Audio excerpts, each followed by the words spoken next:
आइनॉक्स, यहाँ पर दरअसल P player plenty private group दरअसल अपनी हिस्सेदारी 2.33% तक की आज ब्लॉक में बेचने के लिए सामने आएगा।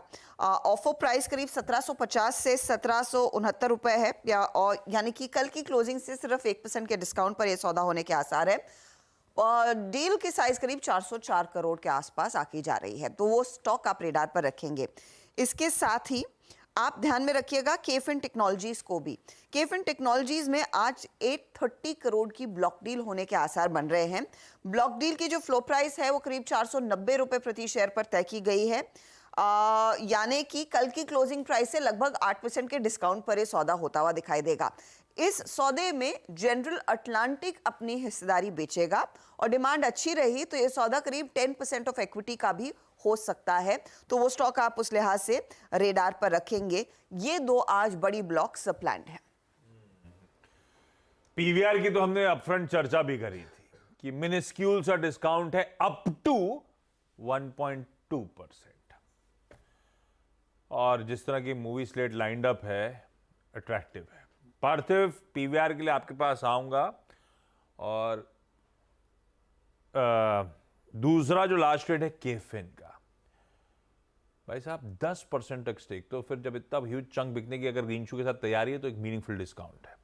और कल ये स्टॉक चला, आज 7% तक के डिस्काउंट पे शायद ये सौदे होते हुए आपको नजर आए।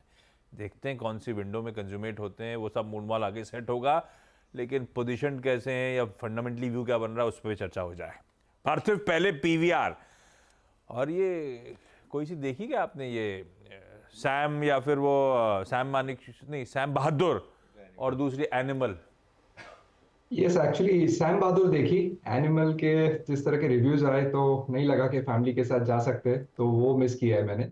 लेकिन Sam Bahadur I think fantastic movie, very passionate about patriotism, तो उस लिहाज से तो मुझे बहुत अच्छी लगी। पीवीआर आइनॉक्स आई थिंक जैसे अनुज ने राइटली समझाया कि अभी सिनर्जीज का जो बेनिफिट है वो डेफिनेटली दिख रहा है, और ये जो बिजनेस मॉडल है इट्स ऑल अबाउट स्केल।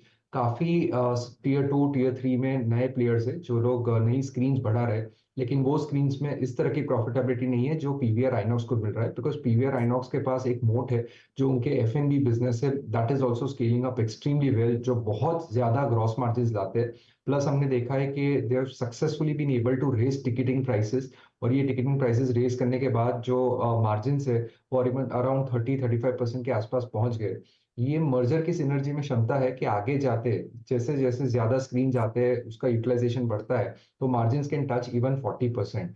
तो ट्रेल अर्निंग्स जो आई थी लास्ट क्वार्टर की, उसको अगर मैं एनुलाइज करता हूँ तो ये 25 टाइम्स फॉरवर्ड वैल्यूएशन पे, जो आई थिंक एक कंजर्वेटिव एस्टिमेट है। तो मुझे लग रहा है इस तरह का कंज्यूमर सेंट्रिक बिजनेस जहाँ पे अभी कोई डिसरप्शन नहीं दिख रहा, बिकॉज कोविड के टाइम पे काफी इश्यूज हुआ था, और प्लस डीलेवरेजिंग का भी because of the higher free cash flow, deleveraging का भी साइकिल हो सकता है। तो पीवीआर कैन डू समथिंग जो होटल इंडस्ट्री ने किया है मुझे लग रहा है, तो definitely very positive about PVR INOX as an investment थी।